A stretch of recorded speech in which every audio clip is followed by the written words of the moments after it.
I'm Matt from the Bauer Butcher. We're here at Burger Badanga 2012 at Chainsaw. It's an event we organized with Ryan from Chainsaw.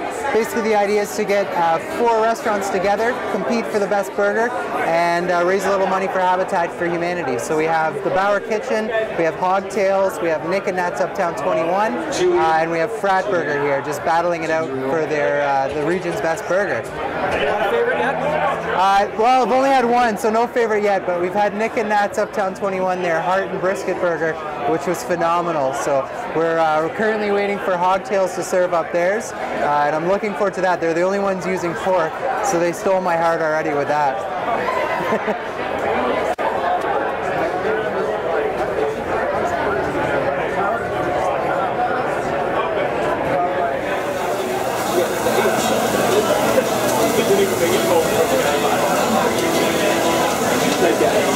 Hey, Matt.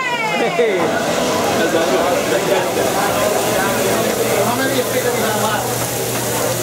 What are you saying, Nick? Not much, man. A little warm. We're gonna go. My glasses keep sliding down.